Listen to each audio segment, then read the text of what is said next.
investimento bem empregue, um investimento seguro. Não tanto pelo pregador, mas pela palavra de Deus. E o nosso tema para estas 3 semanas, estas 3 quintas-feiras, como já foi dito, é seguidores. E eu achei também a imagem que foi escolhida para exemplificar isso muito bem conseguida.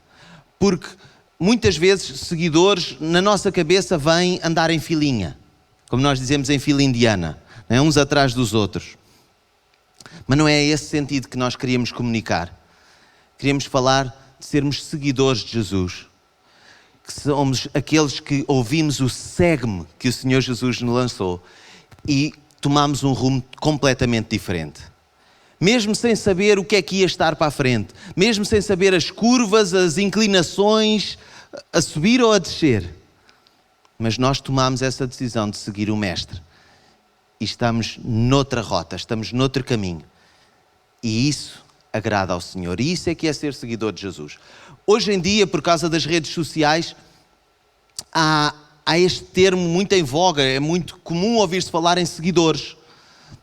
O fulano tal tem não sei quantos milhões de seguidores no Instagram, nas suas redes sociais. E nós, alguns de nós aqui presentes, alguns de nós a ouvir esta mensagem, também seguimos uma série de gente nas redes sociais. Mas é outro tipo de seguir. É outro tipo de ser seguidores. Podemos ser adeptos, e hoje não é um grande dia talvez para falar em adeptos ou em futebol, mas podemos ser fãs, podemos ser admiradores, mais ou menos entusiastas, mas seguidores ao nível daquilo que Jesus pede de cada um de nós, é outra coisa completamente diferente. De tal forma que aqueles que seguem Jesus, de facto, que são os discípulos de Jesus, aqueles de nós que somos discípulos de Jesus, não podemos ser seguidores de mais ninguém. Amém? Eu estava à espera de ouvir. Exatamente, é isso mesmo. É que nós não somos apenas uns admiradores, uns adeptos, uns fãs que quando está a correr bem, pronto, a gente vai ao jogo. A gente paga as cotas. Não, a gente vai ao espetáculo. Foi um grande momento de entretenimento. Não, nós não nos guiamos por isso. Nós, aqueles que seguem a Cristo, os seguidores de Cristo, os discípulos de Jesus, são aqueles que lhe entregam a sua vida. E que dizem, à semelhança dos outros todos para trás na história, dizem, não, eu quero procurar ser como o apóstolo Paulo, imitador de Jesus, dizendo, olha, para mim o viver é Cristo, morrer é ganho. É um nível de exigência que é muito mais do que vestir a camisola. Alguém pensa que, seguir Jesus, ser um seguidor de Jesus é alguém que veste a camisola. Não, a gente veste a camisola do nosso emprego, do clube, do isto, do aquilo, eventualmente, mas gravado no coração é o ser seguidor de Jesus, muito mais profundo, que nada pode apagar, muito mais marcante, e é algo que determina para onde é que vamos.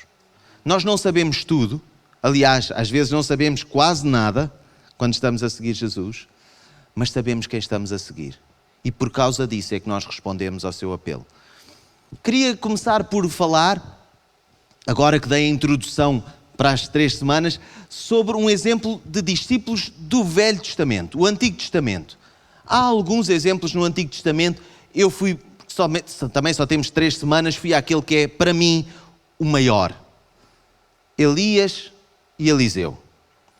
Está lá no primeiro livro de Reis e eu vou pedir para abrirmos no primeiro livro de Reis, no capítulo 19.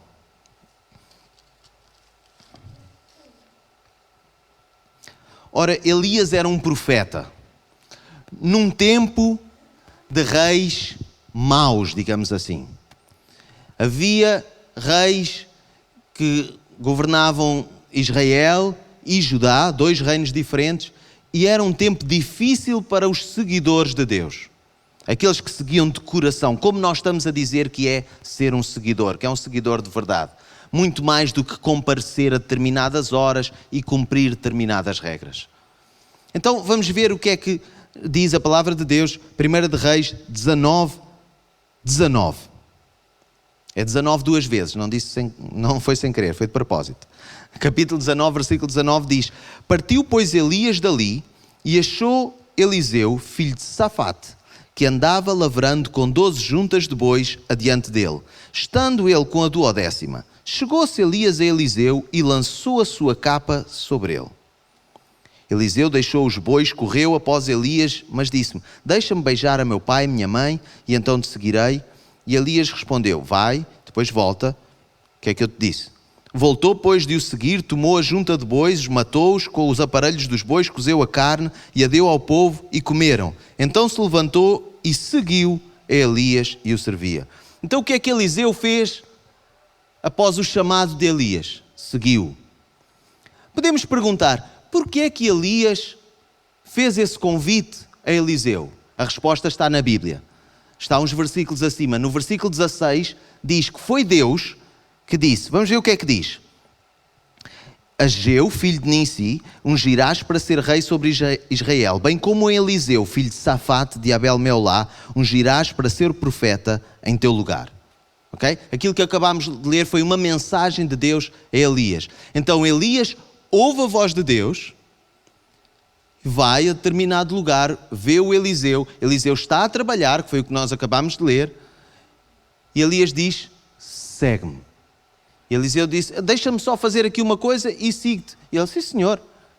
Muito bem, ele fez o que tinha a fazer e seguiu. Fantástico. Até aqui, nós já conhecíamos, a maior parte de nós já conhecíamos esta história. Depois podemos ver, há muitos mais capítulos e a história vai até ao segundo livro de Reis, mas eu gostava que lêssemos logo no início do segundo livro de Reis, no capítulo 2, no versículo 2. Portanto, nós conseguimos entender que Eliseu continuou a seguir e a aprender com Elias, apesar de que ele tinha coisas para fazer na terra do seu pai, mas ele resolveu o problema daquele conjunto de animais que ele tratava, que ele cozinhou-os. E o pai tinha que resolver os outros assuntos. Ele estava a responder ao chamado com total abnegação. Mesmo nós não vimos o que é que Elias lhe disse, até porque não está registado, e provavelmente ele não disse: olha, nós temos que fazer isto e isto e isto, e vamos aqui e vamos ali. Como tu e eu gostamos. Quando alguém te diz: olha, vem comigo, qual é a primeira coisa que tu pensas? Eu normalmente é: para onde? Fazer o quê? Naquela altura, e também porque Elias era alguém com um cargo reconhecido, com um papel reconhecido, ele era um profeta, as pessoas não pensavam exatamente da mesma forma que nós e eram mais abnegadas do que nós. Vemos que Eliseu deixou os seus pais, foi-se despedir deles e foi seguir Elias.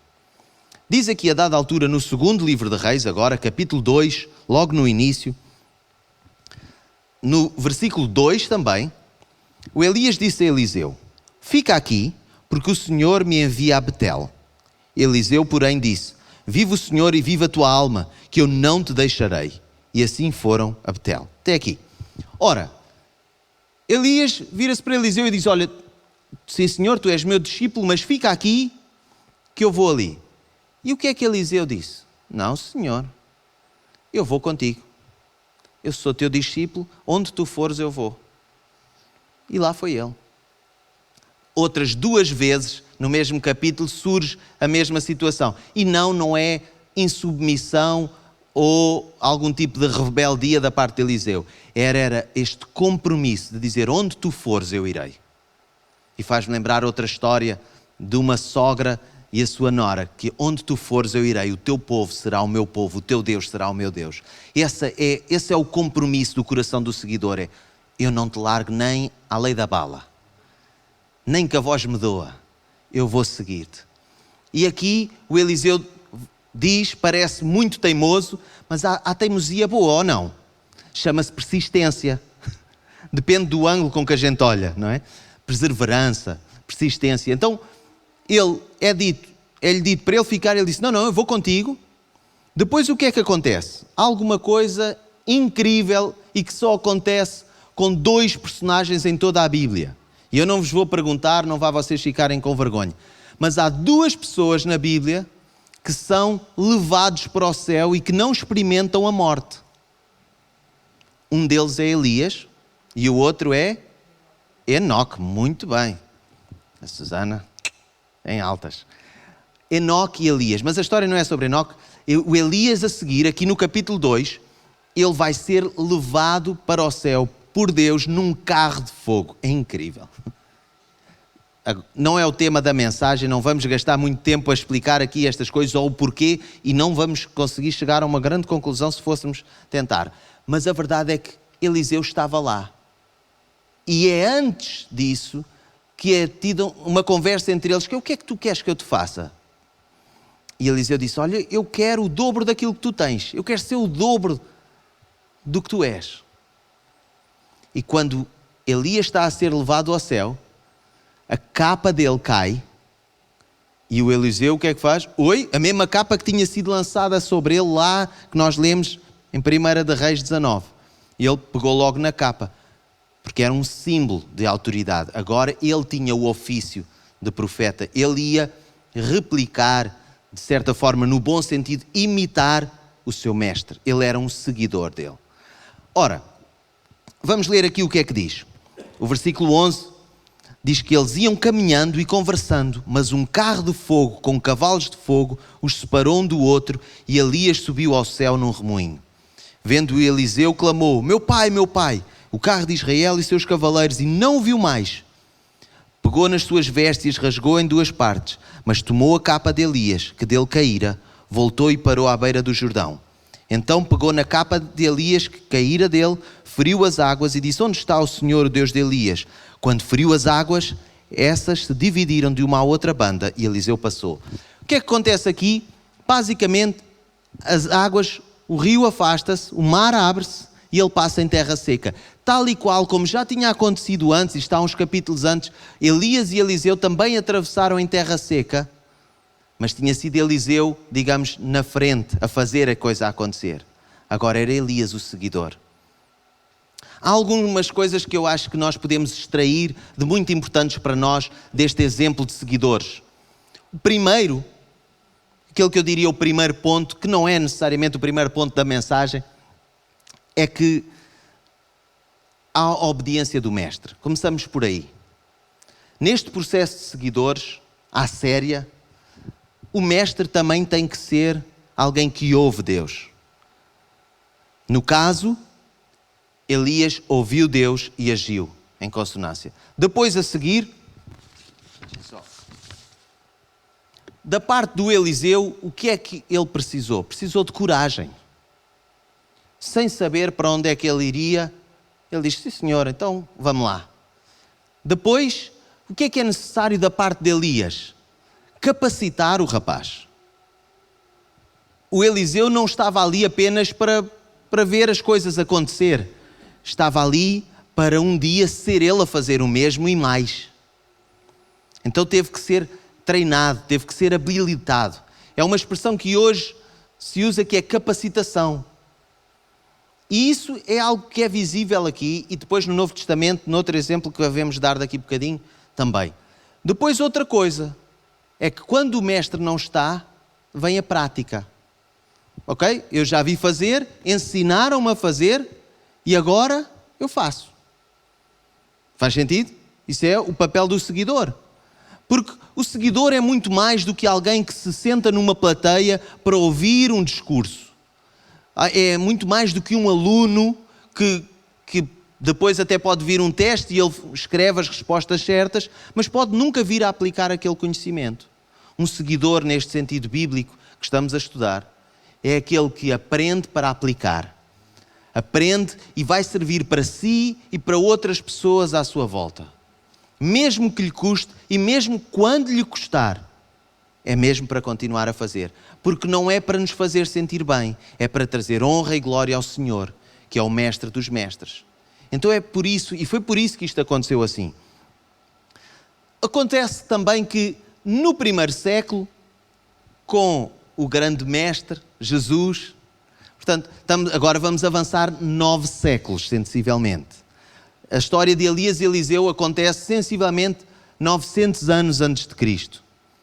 Agora chegamos aos dias em que Jesus, em que Deus se fez carne, habitou entre os homens. E nós, se alguém perguntar, quantos discípulos tinha Jesus? Qual é a resposta?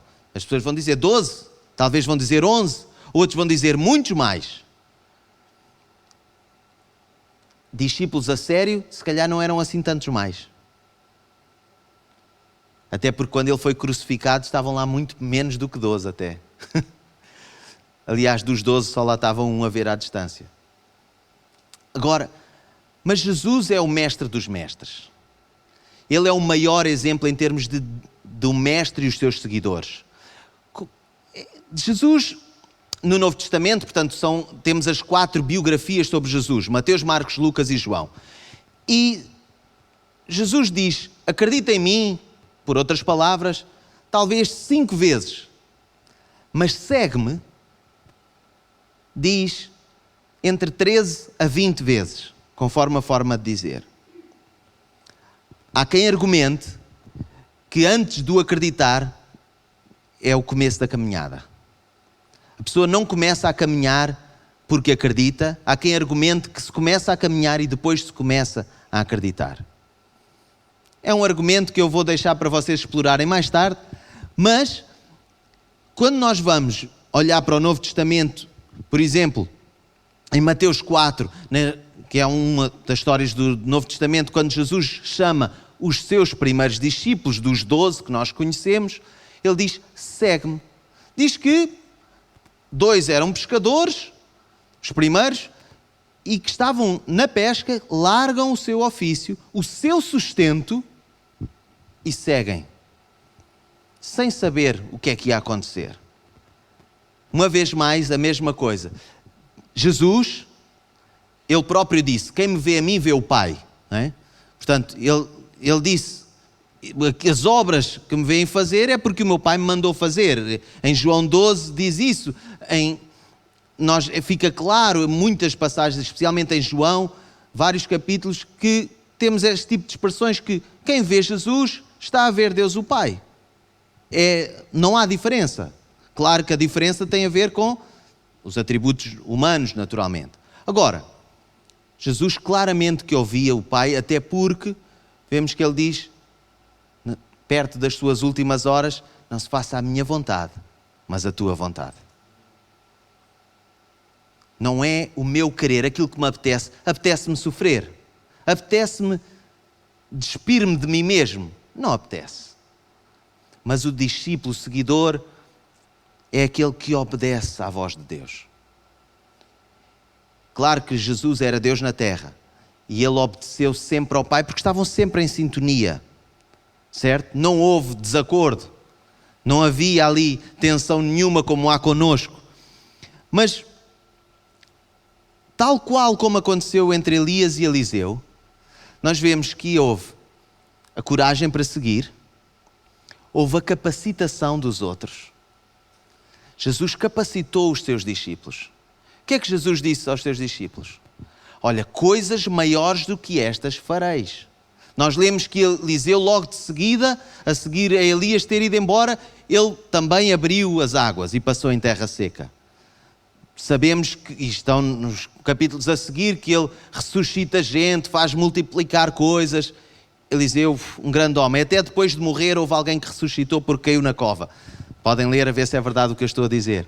Ora, com Jesus ele diz, mas aí as implicações são muitíssimo maiores, porque aí já nos afeta a nós. Olha, coisas muito maiores do que estas vocês vão fazer. Jesus teve um tempo de ministério limitado, 3 anos, andava num lugar, um mestre com os seus seguidores. Desde aí para cá, desde o primeiro século para cá, milhões e milhões têm sido seguidores de Jesus, gente abnegada. Muitos e muitos têm pago com a vida. Outros não precisaram morrer no sentido literal, mas morreram para si mesmo, para os seus próprios interesses, seguindo a Cristo numa nova direção, não olhando para trás, não lançando mão do arado, mas seguindo para a frente, prosseguindo para o alvo. Verdade? Então o seguidor de Jesus é aquele que é capacitado pelo próprio Mestre para fazer coisas maiores. Não sei quantos de vocês já viram milagres diante dos vossos olhos. Eu já tive o prazer, o privilégio de ver. É algo que eu creio que vou ver mais. Porque o poder de Deus não acabou, não se esgota, está em cada um dos seus seguidores para a sua glória, não para a nossa. Nós seguimos o caminho do Mestre. É um novo trilho, em que nos apetece algumas coisas e a gente vai dizer que não. Em que nos passam a apetecer outras coisas novas, em que redescobrimos que temos prazer em coisas que antes não tínhamos, porque seguimos o Mestre, somos seus seguidores. E podemos alcançar muita gente. Hoje estamos muito longe da Palestina, onde estas histórias aconteceram. E em todo o globo há seguidores de Cristo. Ainda há mais gente que precisa conhecer, ainda há mais gente para ser alcançada. Deus ainda espera que tu e eu sejamos cada vez mais seus seguidores. Que nós possamos entender que fomos capacitados por Ele. Que ainda que não apeteça, mesmo que a gente arranje desculpas, mas as circunstâncias não são boas. Naquele tempo também não era. Nem com Elias e Eliseu, com os reis maus que eu mencionei, nem no primeiro século, com toda a perseguição religiosa o próprio Jesus sofreu perseguição religiosa. Depois, com o passar dos séculos, não foi perseguição religiosa, foi perseguição mesmo das autoridades estatais. Foram perseguidos, lançados às feras, como um espetáculo de entretenimento, a morte e a tortura dos cristãos, dos seguidores de Jesus. Mas e se Deus pedisse isso de nós? Provavelmente não está a pedir isso da tua vida, da minha vida, mas está a pedir certamente. Tu podes identificar numa ou noutra área um compromisso maior que podes assumir com Deus. Dizer: Deus, molda-me, muda-me, ajuda-me a ser um seguidor, alguém que vai num novo caminho. Ajuda-me também a ter a alegria desse caminho, a alegria da salvação. Consola-me por causa das coisas que eu não estou a fazer ou que eu acho que estou a perder. Porque às vezes nós sentimos-nos nesta tensão. E costuma o povo dizer: quem não se sente não é filho de boa gente. Mas a verdade é que nós somos filhos de Deus. Por causa de termos ouvido o chamado do Mestre, estamos a segui-lo e somos filhos de Deus. Então que nós possamos pedir a Deus: Deus, dá-me mais amor, dá-me mais graça, mais sabedoria, mais paciência, longanimidade. Aquelas coisas que devem ser os traços do cristão. Para mim é triste quando alguém é identificado como um seguidor de Cristo e é alguém que sempre tem um ar de zangado e que está sempre a ralhar. Aquelas imagens de alguém que está assim, tipo, a ralhar, zangado, parece-me que contrastam com a imagem do Mestre, que, sabendo tudo, tendo razão sobre todos os assuntos, acolhia as crianças, mesmo no meio da multidão, parava para ouvir, parava porque alguém lhe tocou e ele percebeu que tinha tocado com fé e algo especial tinha acontecido. Jesus sabe quem o rodeia, Jesus sabe quem o segue, Jesus sabe a atitude do coração. Não sou eu, nem nenhum de nós consegue medir o nível de compromisso com o Mestre, mas também é verdade que o nível de compromisso com o Mestre se vê em várias coisas na nossa vida. Porque começa a ser óbvio qual é a linha, qual é a trilha que estamos a seguir. É natural que nós queiramos o bem da nossa família, o nosso e dos nossos, aqueles que nós amamos, por quem temos afinidade. Claro que é natural. Agora, o seguidor de Cristo é bom que tenha amor para dar a muito mais gente e entrega e abnegação em prol de muito mais gente, porque esse é o caminho do Mestre. Ele morreu por nós, sendo nós ainda pecadores, sendo nós inimigos. Então, nós devemos amar os nossos inimigos, abençoar aqueles que nos perseguem e que nos maltratam. Essa deve ser a marca dos seguidores de Jesus. Agora, esta mensagem é extremamente desconfortável, porque nenhum de nós está lá totalmente. Mas temos um Mestre que é compassivo. Ele não disse: segue-me, e desapareceu do caminho. Se há uma diferença grande, enorme, que faz toda a diferença, é que Ele disse: eu estarei convosco sempre. E pelo seu Espírito, nós temos o contacto com Deus diariamente. E precisamos ter cada vez mais. E criar e desenvolver uma sensibilidade à sua voz, para ouvir, para sermos guiados em toda a verdade, a justiça e juízo, como está lá em João 16. Faz sentido o que eu estou a dizer? Então o seguidor de Jesus é aquele que segue com os seus olhos fixos no Mestre, que está sempre a ver, está sempre a querer aprender. É muito mais do que ir às aulas, é viver de uma nova forma, viver de uma nova maneira. É muito mais do que a camisola. E através de nós, Deus pode e quer fazer, e eu creio que vai fazer muita coisa. Não precisamos dizer, Senhor, porção dobrada. Não, temos toda a autoridade. Jesus tinha toda a autoridade e Ele delegou-nos toda a autoridade. Não dá para dobrar. Quando tem tudo, já tem tudo. Não dá para ser mais. Agora, alguns de nós estamos a pensar, mas às vezes eu sinto que não tenho quase nada, quanto mais tudo. Porque, claro, estamos nesta luta da carne, não é? Mas Deus sabe isso e conhece, e hoje está-nos a dar uma vez mais a oportunidade de dizer, Senhor, ajuda-me a seguir-te. Eu quero seguir-te de forma abnegada, de forma desprendida, como se diz. Eu quero me render a Ti, para que os Teus planos, os Teus objetivos sejam os meus. O Teu povo seja o meu povo, e onde Tu fores eu irei. Ainda que as vozes pareçam dizer para eu ficar num determinado lugar, não. Se calhar não vá os mestres da terra, como Elias, estarem-se a enganar e depois eu perco um grande momento. Não, Senhor. Como ao Eliseu, a gente diz, não, eu vou atrás. Seguidor é aquele que não larga a mão. Porque o Mestre não larga a mão de ti. O Mestre não te larga.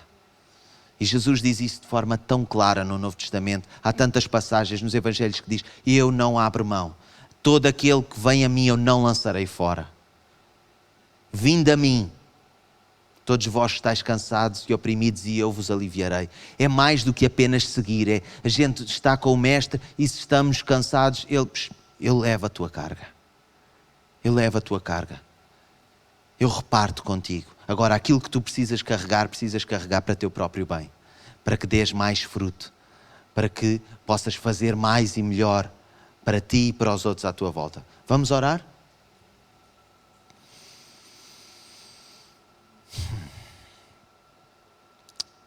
Deus, obrigado pela Tua palavra, Senhor. Obrigado pelo Teu Espírito Santo, que nos guia em toda a verdade.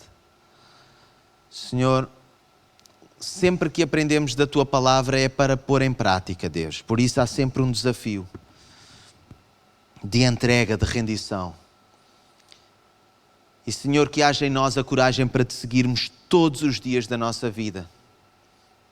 Provavelmente perguntaram à maioria de nós quando fomos batizados, vais seguir o Senhor todos os dias da tua vida, custa o que custar, e nós dissemos sim. Mas depois, às vezes, vamos nos esquecendo disso, vamos esmorecendo.